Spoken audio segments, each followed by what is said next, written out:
आज मैथमेटिक्स स्वागत है आप लोगों को मेरे चैनल में। तो आज हम पढ़ेंगे क्लास 8 का गुणनखंड कैसे करते हैं। ठीक है, तो गुणनखंड में क्या है, हम लोगों को गुणनखंड कीजिए। तो ये पार्ट है इसका 10 यानी 10वां वीडियो है। तो मैंने आप लोगों को 9 वीडियो में बता रखा है कैसे क्या करना है। ठीक है, तो मैंने आपको शुरू से एंड तक बता ही रखा है। तो ये भी आप लोग वीडियो देखें तो जरूर कर लेंगे, तो नहीं देखें तो कोई बात नहीं, घबराने की कोई बात नहीं, इसमें भी समझना ही है। ठीक है, तो ये गुणनखंड है ना। तो हम पढ़ा रहे हैं इस समय क्लास 8 का जो है गुणनखंड, है ना। चलिए स्टार्ट करते हैं। तो ऐसा प्रश्न मिल जाए तो पहले करते क्या, पहले कॉमन लेते हैं और हम लोग को इसे सॉल्व करने के लिए ऐसा दिखना चाहिए। अब ऐसा तो दिख नहीं रहा, नहीं दिख रहा ना, तो पहले इसमें कॉमन लेंगे। जो कॉमन दिख रहा है उसमें कौन सा ज्यादा दिख रहा है, इसमें भी 2 मिल जाएगा, इसमें भी 2 मिल जाएगा, इसमें भी 2 मिल जाएगा। 2 से भाग देने में सब कट जाएंगे। इसमें p ज्यादा है, इसमें p, इसमें भी p, तो p क्यूब को बाहर ही लेते हैं। यहाँ पे 2 माइनस का लेते हैं, माइनस का 2 p क्यूब बाहर ले लेते हैं। ठीक है, अब इसमें क्या करते हैं, भाग देते हैं। तो 2 से कितने बार मिलेगा, माइनस का आएगा, क्योंकि प्लस के तो माइनस का आएगा, तो 20 बार में जाएगा भाग। अब यहाँ p क्यूब से p क्यूब कैंसिल, बात खत्म, बस माइनस का 20 बचा। अब आगे चलते हैं तो प्लस माइनस माइनस, अब 2 से कितने जाएगा, 8 बार में। अब p क्यूब से खत्म। ठीक है, लेकिन बचा क्या, क्यू बचा, सिर्फ क्यू बचा ना, क्यू भी है इसके साथ में माइनस। अब ये 2 से 2 कैंसिल, ठीक है, 2 से 2 कैंसिल, तो माइनस माइनस यहाँ पे हो गया प्लस। ठीक है, अब यहाँ पे हम लोग क्या करेंगे, यहाँ पे 2p क्यूब क्यू स्क्वायर, ठीक है, तो हम लोग यहाँ पे कितना बचा, सिर्फ क्यू स्क्वायर बच गया। कितना बचा, क्यू स्क्वायर, वो तो गया, ये सब कट गया ना, 2 से 2 जो भी वो कट गया सब। अब अगला चलते हैं, तो माइनस का 2p क्यूब। अब इसे करना क्या है, सोच रहे होंगे ना, अब हम लोग को क्या है, ऐसा दिख रहा है, बस घुमा दिया इसमें, तो इसे घुमा के अपने रूप में बिल्कुल सीधा लिख लेते हैं, वैसे लिख लेते हैं। तो ये जो पहले आएंगे क्यू स्क्वायर चाहिए हम लोग को, तो क्यू स्क्वायर दिख रहा है, फिर bf है तो यहाँ पे माइनस का है, तो माइनस का 8 है, समझिए 8 क्यूब होना चाहिए। अब ये माइनस का 20 है, तो माइनस का 20 लिख लेंगे, बात खत्म, है ना। अब इसमें जब ऐसा दिखे तो अब करना क्या हम लोग को, इस 20 का गुणा इसमें करेंगे। यहाँ पे क्या संख्या है, 1 है, 1 है ना, समझिए जब ऐसे रहे ना, 20 का गुणा इसमें करेंगे तो कितना, 20 है कम 20। अब यहाँ पे हम लोग को लाएंगे 8, हम लोग ऐसे संख्या ढूंढना है, जैसे गुणा करने पर आए 20, लेकिन जोड़ने या घटाने पर आए 8, ये माइनस का 8 है।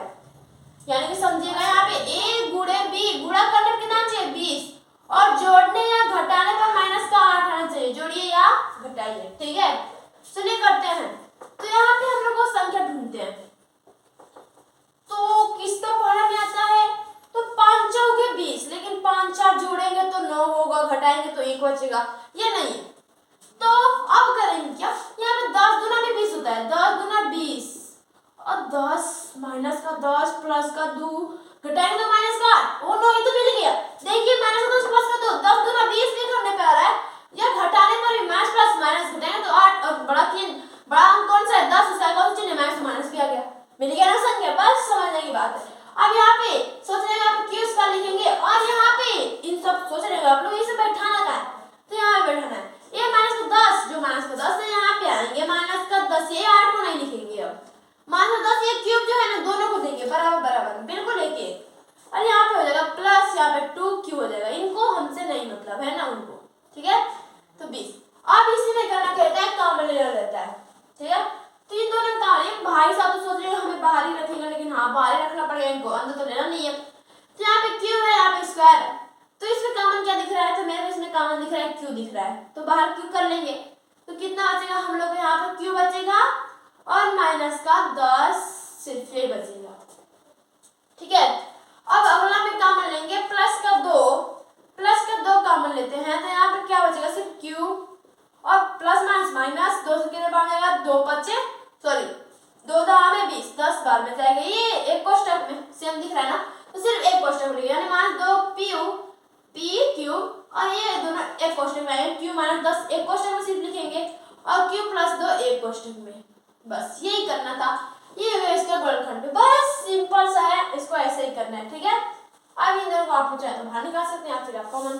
ठीक है, अब इसका आगे सॉल्व करते हैं, तो ये तो बिल्कुल सेम ऐसे दिख रहा है ना, सेम दिख रहा है, तो इसमें कुछ नहीं करना, अब बस डायरेक्ट करना है, 14 गुणा इसमें जो आगे संख्या, 14 दूना 28, जोड़ने या संख्या पे वो संख्या ढूंढना है जिसे गुणा करने या जोड़ने या घटाने जिसमें भी 11 आए, यानी कि a गुणे b बराबर कितना है 28, जोड़ने या घटाने पर हम लोग कितना आना चाहिए 11, 7 चौक कितना होता है 28 होता है ना, यानी कि 7 + 4 करेंगे तो भी 11 और 7 × 11 करेंगे तो 28, कुल संख्या मिल गया। और संख्या क्या है 7 और 4, बस दिमाग लगाइए और क्वेश्चन का आंसर पाते रहिए।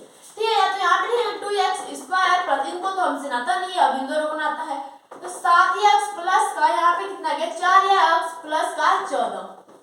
अब इसमें इसका क्या करते हैं कॉमन लेते हैं, तो इसमें कौन सा कॉमन दिख रहा है, तो इसमें हम लोग को सिर्फ x कॉमन है, 2 कॉमन लेंगे तो 2 से यही कटेगा, 2 से ये नहीं कटेगा, तो सिर्फ x कॉमन लेंगे तो कितना बचेगा, सिर्फ हम लोग को बचेगा या 1x और यहाँ पे 2 भी बचेगा, है ना, 2 भी बचेगा 2x और यहाँ प्लस 7 बचेगा, x तो बचेगा नहीं, x तो कॉमन ले लिए, है ना। अब अगले चलते हैं, तो अगला आप क्या कॉमन लेंगे 2 कॉमन लेंगे, तो यहाँ पे सिर्फ कितना बचेगा 2 दूना 4, 2 से गया x बचा plus 2 7 14 and 2x plus 7 2x plus 7, एक क्वेश्चन में अगला क्वेश्चन में x प्लस 2, तो बस यही हो गया हम लोगों का गुणनखंड, सिंपल। तो अगर वीडियो अच्छी लगी हो तो अपना कीमती सपोर्ट देकर मेरा हौसला बढ़ाए और हाँ